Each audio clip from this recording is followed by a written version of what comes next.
அவர் வாகனத்தில் நிற்கிறதுக்கு அலோவ் பண்ணிட்டாங்கன்னா கூட பிரச்சனை ஓஞ்சிடும், பார்த்துட்டு போயிடுவோம். வாகனத்தை விட்டு வெளியில் வரக்கூடாது, கையசைக்கூடாது, அப்படிலாம் வந்து கட்டுப்பாடுகள் விதிப்பதற்கு எந்த அதிகாரமும் காவல்துறைக்கு கிடையாது.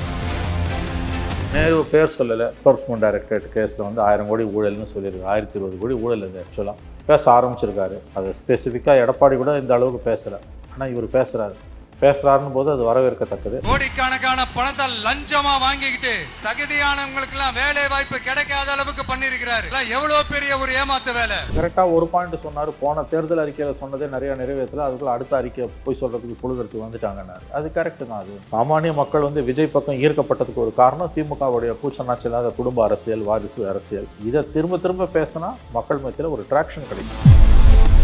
களம் வந்து ரொம்ப கடினமானது. கடந்த அடுத்த 19 நாட்களில் வந்து விஜய்க்கு ட்ராக்ஷன் கூடுதுன்னு தெரிஞ்சதுன்னா கியரை மாற்றுவாங்க திமுக.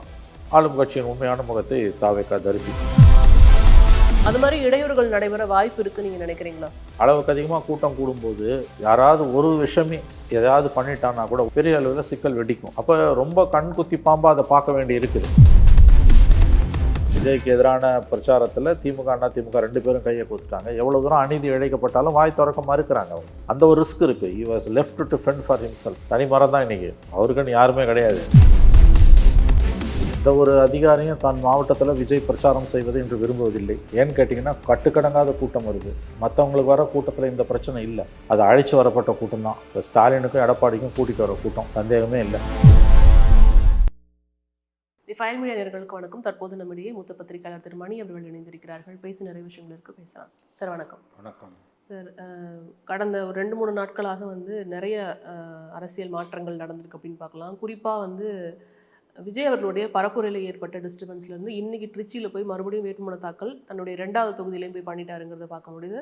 அதுக்கப்புறமும் மறுபடியும் இன்றைக்கி வந்து திருச்சியில் பிரச்சாரத்தில் ஈடுபட்டாருங்கிறத பார்க்க முடியுது. ஸோ எல்லாத்தையும் வந்து கிளப் பண்ணி நீங்கள் பார்த்துருப்பீங்கன்னு நான் நினைக்கிறேன். அதுக்கப்புறம் நம்ம இப்போ தான் சந்திக்கிறோம். ஸோ என்ன நடக்குது அப்படிங்கிறத தெரிஞ்சுக்கலாமா? அதை தாண்டி இன்னும் நிறைய விஷயங்கள் பேச வேண்டியது இருக்குது. முதல்ல இதுலேருந்து தொடங்கணும்னு நினைக்கிறேன். ஆமாம், கடந்த வாரம் பெரம்பூரில் தாக்கல் பண்ணார் 30ஆம் தேதி. இன்றைக்கு 2ஆம் தேதி திருச்சியில் தாக்கல் பண்ணியிருக்காரு. பெரம்பூரில் தாக்கல் பண்ணிவிட்டு அன்றைக்கி 4 இடம் பேசுகிறதா இருந்தார். பெரம்பூரில் பேசினார், குளத்தூரில் பாதி தான் பேசினார். மற்ற 2 இடங்களுக்கு போக முடியல. கட்டுக்கடங்காத கூட்டம் வருது. க்ரௌட்ஸ் வந்து ஒரு பெரிய பிரச்சனையாக தான் இருக்குது. அதுக்கு விஜயும் ஒரு காரணம். வரக்கூடிய கூட்டத்துக்கும் பொறுப்பு இல்லை, அவங்களும் பொறுப்பு இல்லாமல் நடந்துக்கிறாங்க.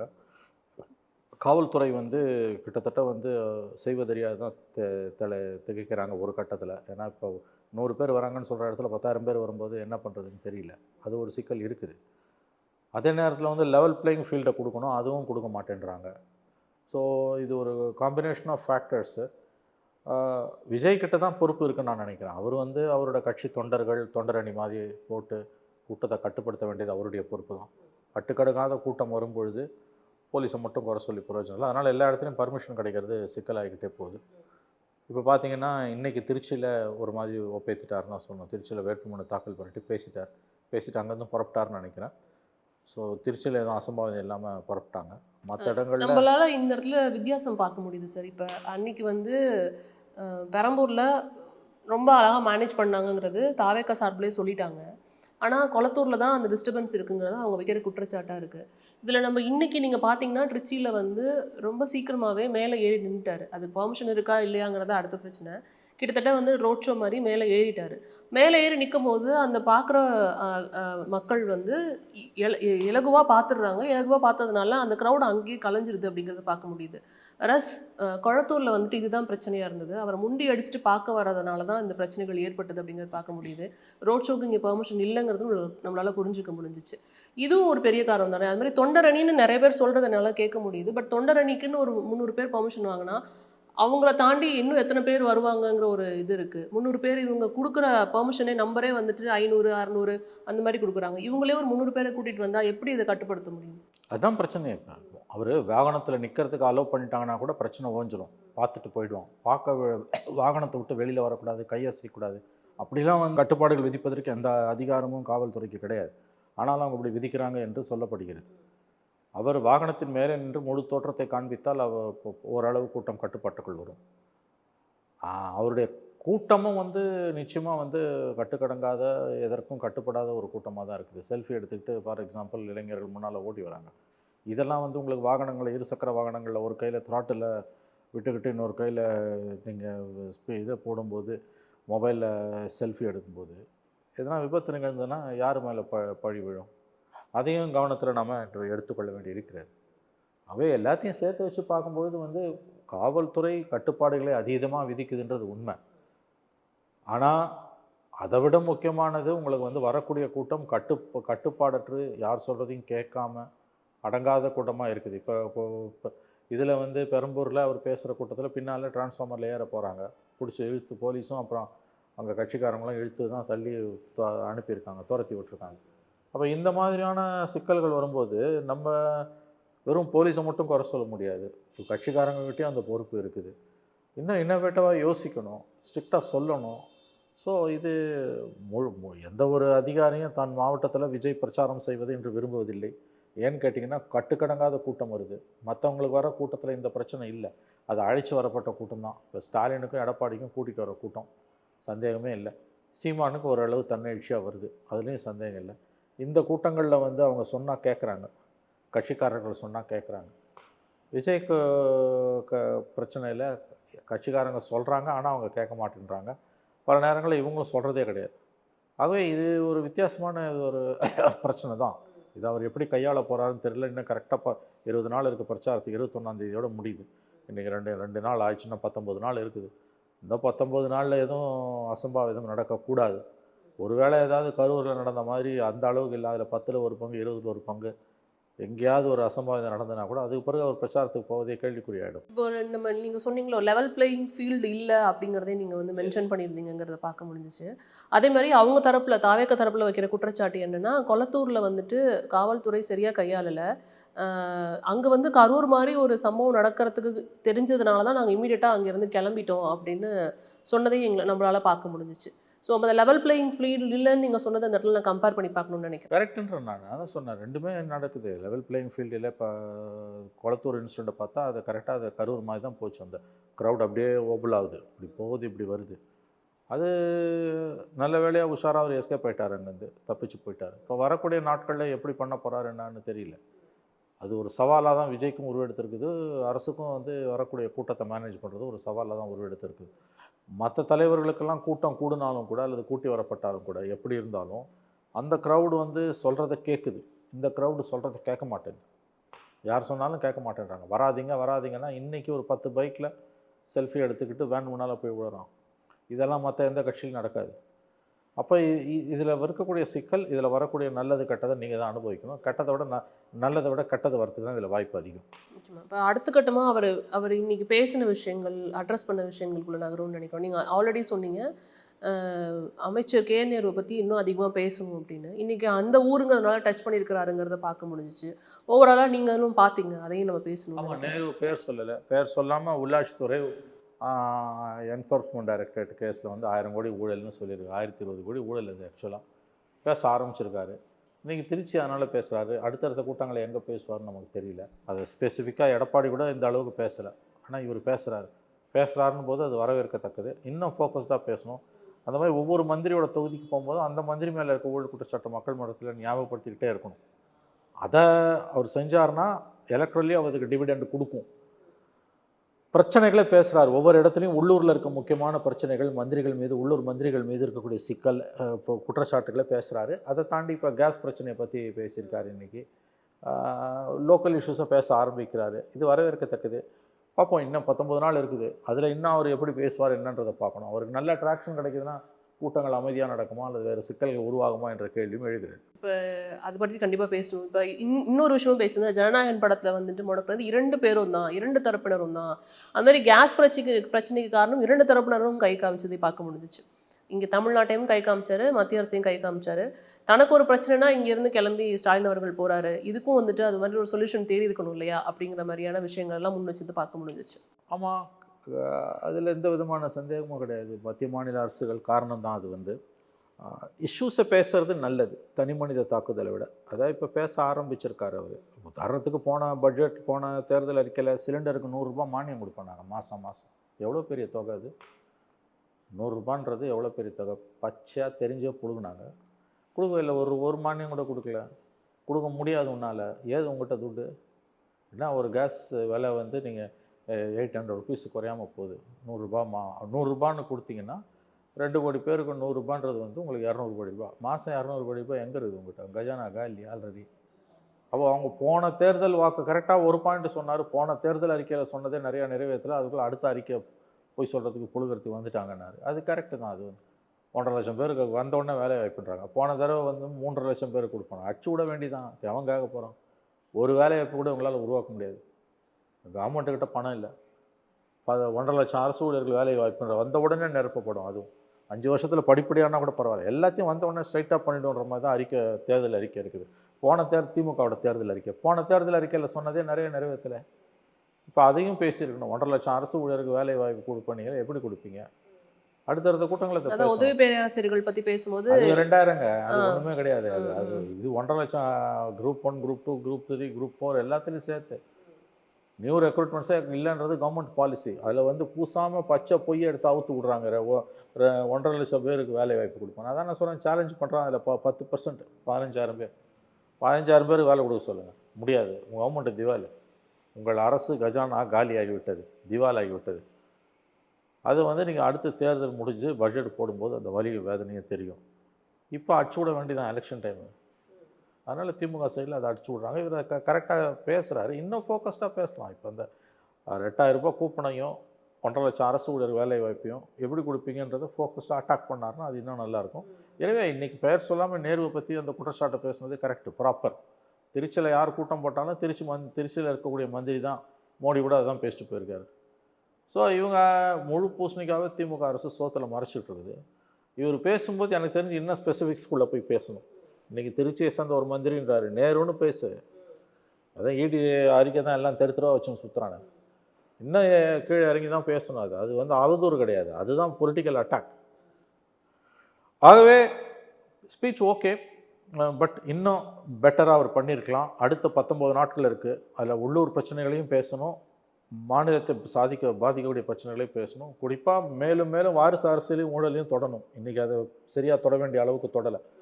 சாமானிய மக்கள் வந்து விஜய் பக்கம் ஈர்க்கப்பட்டதுக்கு ஒரு காரணம் திமுகவுடைய கூச்சநாச்சு இல்லாத குடும்ப அரசியல், வாரிசு அரசியல், விலைவாசி, சட்டம் ஒழுங்கு. இதை திரும்ப திரும்ப பேசினா மக்கள் மத்தியில் ஒரு ட்ராக்ஷன் கிடைக்கும். நிச்சயமா சார். நீங்கள் இப்போ பேசிட்டு இருக்கும்போது ஒரு விஷயம் சொன்னீங்க, இவர் பேசுகிற பேச்சுக்கு வந்து ஒரு ட்ராக்ஷன் கிடச்சிச்சுன்னா மேற்கொண்டு எப்படி வந்துட்டு இவருடைய பிரச்சாரம் நடக்கும்னு தெரியல அப்படின்னு ஒரு விஷயம் சொன்னீங்க. அது மாதிரி இடையூறுகள் நடைபெற வாய்ப்பு இருக்குன்னு நீங்கள் நினைக்கிறீங்களா? நான் நினைக்கலங்க. அது தவறாயிடும். அது வந்து நடக்கக்கூடாதுன்னு தான் நான் விரும்புகிறேன். ஏன்னா வரக்கூடிய கூட்டத்தை பார்க்கும்போது விஜய்க்கு கூடக்கூடிய கூட்டம் கட்டுப்படாத கூட்டம். தாவேகா தலைவர்கள் சொன்னாலும் அவங்க கேட்க மாட்டேன்றாங்க, விஜய் சொன்னாலும் கேட்க மாட்டேன்றாங்க. அளவுக்கு அதிகமாக கூட்டம் கூடும்போது யாராவது ஒரு விஷயமே எதையாவது பண்ணிட்டான்னா கூட, ஒரு விஷயமே 2 விஷயமே எதையாவது பண்ணிட்டான்னா கூட பெரிய அளவில் சிக்கல் வெடிக்கும். அப்போ ரொம்ப கண்குத்தி பாம்பாக அதை பார்க்க வேண்டி இருக்குது. நான் சொல்கிறது ஒரு பேசுகிறதுக்கு ட்ராக்ஷன் கிடைக்குதுன்றது மக்கள் மத்தியில். எஸ், அவர் இந்த அரசாங்கத்துக்கு எதிரான ஊழல் குற்றச்சாட்டுகளை, சட்டம் ஒழுங்கு சந்தி சிரிக்கிறத, அரசாங்கத்தோட கையாலாகத்தனத்தை, இப்போ 2,000 பேருக்கு வேலை வாய்ப்புன்ட்டு 5 பேருக்கு தான் கொடுத்தாங்கன்றாங்க. நல்ல பாயிண்ட் அது. அடுத்து இந்த 1.5 லட்சம் பேருக்கு நீ எதை வச்சு எப்படி கொடுப்பா? உங்கள்கிட்ட கஜானா காலின்னு உங்கள் ஃபைனான்ஸ் செக்ரட்டரி தானே ஹைகோர்ட்லையும் சுப்ரீம் கோர்ட்லேயும் பெட்டிஷன் மேலே பெட்டிஷன் போட்டுன்னு இருக்காரு. அப்போ உங்கள் அரசாங்கத்தோட ஸ்டாண்டே வந்து நிதிநிலை இல்லை, கூடிய வரைக்கும் எல்லாம் வேலை வாய்ப்புகளே இல்லை அப்படின்னு சொல்லும் பொழுது 1.5 லட்சம் அரசு ஊழியர்களை பூசாமல் பச்சை பொழுகு, ஜம்மு காலத்தில் வடிகட்டினா அண்ட பொழுகு, ஆகாச பொழுகு அவுத்து விட்றாங்க. போன தடவை வந்தோடனே 3 லட்சம் பேருக்கு வேலை வாய்ப்பு கொடுப்போம் படிப்படியான்னாங்க. எவ்வளோ பேர் கொடுத்த? முதல்ல ஸ்டாலின் கவர்மெண்ட் வந்தப்போ நிதி அமைச்சராக இருந்தவர் பிடிஆர் பழனிவேல் தியாகராஜன். முதல் 2 வருஷம் இருந்தார், 3 பட்ஜெட் கொடுத்தார். அதில் முதல்ல ஒரு வருஷம் அவருக்கு கொடுத்த பில்டப் ஆஹா, நினச்சி கூட பார்க்க முடியாது. தமிழ்நாடு வரலாறுலேயே நிதியமைச்சர்ன்ற ஒரு பதவி அவர் பிறந்து வந்த பிறகு தான் வந்தது. அதுக்கு முன்னாலேயும் பின்னாலேயும் தமிழ்நாட்டில் நிதியமைச்சரே இருந்தது கிடையாது. இவர் எல்லாத்தையும் வானத்தையும் வில்லா வளைக்கக்கூடிய சர்வரோக நிவாரணி இவர். அப்படின்ற மாதிரியான ஒரு பில்டப் கொடுத்து பிடிஆர் பழனிவேல் தியாகராஜனுக்கு ஒரு மீடியா கவரேஜ் கிடச்சிது. அவருக்கு முன்னாலேயும், அதுவும் ஃபஸ்ட்டு பட்ஜெட் அவர் ப்ரெசென்ட் பண்ணும்போது அவருக்கு முன்னாலேயும் எவனும் பட்ஜெட் பண்ணல, அவருக்கு பின்னாலேயும் எவனும் பட்ஜெட் பண்ண போகிறதில்ல. இதுதான் முதலும் கடைசியுமான பட்ஜெட்டுன்ற மாதிரியான ஒரு அவலமான, என்ன கேட்டிங்கன்னா வந்து காரி உமிழ வேண்டிய ஒரு தனி மனித துதிப்பாடல், ஒரு பில்டப்பு பிடிஆர் பழனிவேல் தியாகராஜனுக்கு கொடுத்தாங்க. அவர் முதல் பட்ஜெட்டை தாக்கல் பண்ணுறதுக்கு முன்னால் எடப்பாடி கவர்மெண்ட்டோட ஆட்சியில் வந்து என்ன மாதிரி நிதிநிலை மோசமாச்சுன்னு ஒரு ஒயிட் பேப்பர், வெள்ளை அறிக்கை வெளியிட்டார். இப்போ நான் என்ன கேட்குறேன், நீங்கள் முதல் தேர்தல் அறிக்கையில் நீங்கள் கடந்த தேர்தல் அறிக்கையில் என்ன சொன்னதே நிறைய நிறைவேறாமல் இருக்கும்போது 2வது லிஸ்ட்டை வந்து நீங்கள் அவுத்து விட்ருக்கீங்க புழுகு மூட்டையை.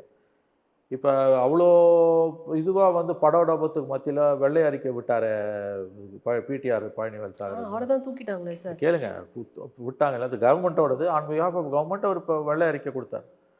இப்போ இந்த தேர்தல் 2021 தேர்தல் அறிக்கையில் எதை நிறைவேற்றுறீங்க எதை நிறைவேற்றலைன்னு ஒரு வெள்ளை அறிக்கையை கொடுத்துட்டு இந்த தேர்தல் அறிக்கை கொடுத்துருந்தீங்கன்னா அது குறைஞ்சபட்சம் அறிவு நேர்மையாக இருந்திருக்கும். போன தேர்தல் அறிக்கையில் சொன்னதுலேயே பலதை நிறைவேற்றலை.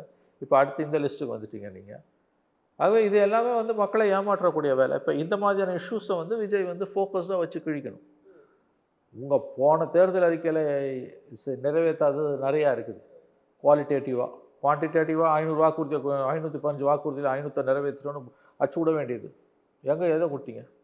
கல்வி கடனுக்கு இல்லை, நீட்டு இல்லை, சிலிண்டருக்கு மானியம் இல்லை, டீசல் இல்லை, 3.5 லட்சம் அரசு பணியிடங்களுக்கு நிரப்போனீங்க, நிரப்பலை. இந்த மாதிரி நிறைவேற்ற முடியாதுன்னு நல்லா தெரிஞ்சு வாக்குறுதி கொடுத்து மக்களை ஏமாற்றி வந்தீங்க அதிகாரத்துக்கு. மக்கள் என்ன தீர்ப்பு கொடுக்க போகிறாங்கன்னு நமக்கு தெரியாது. அதுக்குள்ளே 2வது தேர்தலுக்கான தேர்தல் அறிக்கையை விட்டுட்டீங்க. முதல் தேர்தல் அறிக்கையில் நிறைவேற்றது எவ்வளோ நிறைவேற்றாதது எவ்வளோன்னு ஒரு ஒயிட் பேப்பர் வெளியிட்டாங்கன்னா நல்லாயிருக்கும். ஸோ நான் ஏன் இந்த இந்த கேள்வி வச்சேன்னா, ட்ராக்ஷன் கிடச்சிச்சுன்னா மீண்டும் வந்துட்டு அவருடைய பிரச்சாரம் தடுக்கப்படுமான்னு ஏன் கேட்டேன்னா, இது தேர்தல் ஆணையமே சென்னை தலைமை தேர்தல் ஆணையமே வந்து காவல்துறையிட்ட டிஜிபி கிட்ட லெட்டர் கேட்டிருக்காங்க, என்ன நடந்தது கொளத்தூரில் அப்படிங்கிற அந்த லெட்டரை கேட்டிருக்காங்க. இவங்க தான் ஆக்சுவலி கம்ப்ளைண்ட் பண்ணாங்கிறது உண்மை. இவங்க போய் டைரெக்டாக வந்துட்டு தாவேகா சார்பில் வந்துட்டு எங்களுக்கு சரியான பாதுகாப்பு வழங்கலை காவல்துறைங்கிற கம்ப்ளைண்ட்டை வச்சாங்க. ஸோ அவங்க வந்து அர்ச்சனா பட்நாயக் அவர்கள் வந்து இங்கே என்னெல்லாம் வந்துட்டு பிரச்சனை ஆச்சு கொளத்தூர்லன்னு வந்துட்டு இங்கே கேட்டிருக்கிறாங்கங்கிற பட்சத்தில் மேலும் இது போன்ற ஒரு கவன ஈர்ப்பு வந்து விஜய் அவர்கள் பிரச்சாரத்துக்கு கிடைக்கும் பொழுது இங்கே வந்து தடுக்கப்படுமா அவருடைய பிரச்சாரம் அப்படிங்கிறதுக்காக தான் அந்த கேள்வி வச்சேன். பிரச்சாரத்தை நேரடியாக தடுக்க மாட்டாங்க. 1000 கண்டிஷனை போடுவாங்க. அதுலேயே அவங்க வந்து செதஞ்சிருவாங்க. மற்றவங்களுக்கெல்லாம் போடாத கண்டிஷனை போடுவாங்க. அது கரூர் இன்சிடெண்ட்டுக்கு பிறகு அதுக்கு நியாயமும் அவங்களுக்கு கிடச்சிடுச்சு. இன்னொரு பக்கம் விஜயோட நடவடிக்கைகள், விஜய் கட்சிக்காரங்களோட, குறிப்பாக விஜய் கட்சிக்காரர்களுடைய நடவடிக்கைகள் வந்து எந்த மாவட்ட நிர்வாகத்துக்கும் மிகப்பெரிய தலைவலியாக தான் உருவெடுத்திருக்குது. அதனால் வந்து இந்த கட்டுப்பாடுகள் விதிக்கிறத வந்து யாரும் குறை சொல்ல முடியாதுன்ற சூழல் வந்துடுச்சு. 2வது இதில் திமுக அதிமுக 2 பேரும் ஒன்றா கை கோத்துட்டாங்க. விஜய்க்கு எதிரான பிரச்சாரத்தில் திமுக அதிமுக 2 பேரும் கையை கோத்துட்டாங்க. எவ்வளோ தூரம் அநீதி இழைக்கப்பட்டாலும் வாய் திறக்க மறுக்கிறாங்க அவங்க. அந்த ஒரு ரிஸ்க் இருக்குது. he was left to fend for himself. தனி மரம் தான் இன்றைக்கி. அவருக்குன்னு யாருமே கிடையாது. கட்சிக்காரங்க யாருமே இல்லை இன்றைக்கி. பொலிட்டிக்கலாக அவங்க வந்து ஒரு சோலோ ஷோ தான் பண்ணுறாங்க. அப்போ கண்டிப்பாக அதிகாரத்தை தக்க வைக்க துடிக்கிற திராவிட முன்னேற்ற கழகம் நாள் நெருங்க கடைசி ஒரு வாரத்தில் பாருங்கள் திமுக பிரச்சாரத்தில் என்னெல்லாம் பண்ணுறாங்கன்னு நீங்கள் பார்ப்பீங்க. ஸோ இது வந்து சகஜம். திமுகவை நன்கு பார்த்தவர்களுக்கு இது என்ன நடக்குதுன்னு உங்களுக்கு வந்து தெரியும். இப்போ ஒரு 80s 90s தேர்தல்னால் நீங்கள் சொல்கிறதெல்லாம் வந்துட்டு நடக்கும்னு எதிர்பார்க்கலாம். இப்போ வந்துட்டு எல்லாருமே கையில் மொபைல் வச்சுருக்காங்க, எல்லாமே கையில் வீடியோ எடுக்கிறாங்கிற பட்சத்தில் இது துணிஞ்சு செய்வாங்க நீங்கள் நினைக்கிறீங்களா? எதை செய்வாங்கன்னு இது போன்ற இடையூறுகளை வந்துட்டு இடையூறுகள்ன்றதுங்க இது வரைக்கும் பெரிய இடையூறுகள் செய்யலைங்க. இனிமேல் செய்வாங்களா செய்ய மாட்டாங்களான்னு ஜோசியம் சொல்ல முடியாது. பட் அவரோட பிரச்சாரத்துக்கான வரவேற்பு அதிகரிக்கும் பட்சத்தில் திமுகவின் உண்மையான முகத்தை அறிந்தவர்களுக்கு ஒன்று நன்றாக தெரியும். அப்போ சிக்கல்கள் எழும். விஜய் பக்கத்துலேயும் தவறுகள் இருக்கிறதால, அன்ரூலி மாப்ஸ் இருக்கிறதால அங்கே நடக்கக்கூடாது ஏதாவது சம்பவங்கள் ஒருவேளை நிகழ்ந்தால் அதில் விஜய் கட்சிக்காரர்களுக்கு புலம்புறதை தவிர வேறு எதுவும் கிடையாது. அது செயற்கையாக ஏற்பாடு செய்யப்பட்டதாக இருந்தாலும் களம் வந்து ரொம்ப கடினமானது. கடந்த அடுத்த 19 நாட்களில் வந்து விஜய்க்கு ட்ராக்ஷன் கூடுதுன்னு தெரிஞ்சதுன்னா கியரை மாற்றுவாங்க திமுக. அதை இவங்க எதிர்பார்க்கணும். ஏன்னா இப்போ அடுத்ததாக பாண்டிச்சேரிக்கு போகிறார் 4ஆம் தேதி. இப்போ பாண்டிச்சேரியில் வந்துட்டு கிட்டத்தட்ட வந்து 4 இடங்களில் பிரச்சாரம் பண்ணுறதுக்கான அனுமதியும் அவங்களுக்கு கிடச்சிருக்கு. அப்போ ஒரு கம்பேரிசன் கிடச்சிருமோ நமக்கு, தமிழ்நாட்டில் எப்படி நடக்குது பாண்டிச்சேரியில் எப்படி நடக்குதுன்னு? இல்லைங்க, அது ரொம்ப சின்ன இடங்க, அது யூனியன் டெரிட்டரி. இது பெரிய இடம், உங்களுக்கு பெரிய ஸ்டேட். அதனால் பாண்டிச்சேரியோட இது ஒப்பிடவே முடியாது. அங்கேயும் கேட்ட இடம்லாம் கொடுக்கல. 19 இடம் கேட்டது 4 இடம் தான் கொடுத்துருக்காங்க. It's a small territory. அதோட இது ஒப்பிடவே முடியாது. எந்த விஷயத்துலையும் பாண்டிச்சேரியோட தமிழகத்தை ஒப்பிடக்கூடாது. அது எப்படியாவது போட்டோம். இங்கே அவருக்கு மெல்ல மெல்ல அவர் இப்போ 2 நாள் வந்திருக்கார் பொதுக்கூட்டங்களுக்கு, நல்ல விஷயம். தொடர்ந்து அடுத்தடுத்த கட்டங்களுக்கு வரணும். ஆனால் வரும்போது வரக்கூடிய சிக்கலை தீர்ப்பது எப்படி என்பது குறித்து அவர் தான் முடிவு பண்ணணும். அதில் இன்னோவேட்டிவாக யோசனைகளை மேற்கொள்ளணும், பலரை கன்சல்ட் பண்ணணும். அப்படி இருந்ததுன்னா அசம்பாவிதங்களை நீங்கள் தவிர்க்கலாம். இல்லைன்னா வந்து உங்களுக்கு வந்து நடப்பதற்கான சாத்தியக்கூறுகள் அதிகம். நடக்கும்னு நம்ம சொல்லலை, சாத்தியக்கூறுகள் அதிகம். ஏன்னா நேரோ டவுன் ஆகி எலெக்ஷன் டேட்டை நோக்கி போகும்போது இவர் பேசுகிறதுக்கு மக்கள் மத்தியில் நல்ல வரவேற்பு இருக்குன்னா ஆளும் கட்சியின் உண்மையான முகத்தை தாவேக்கா தரிசிக்கும்.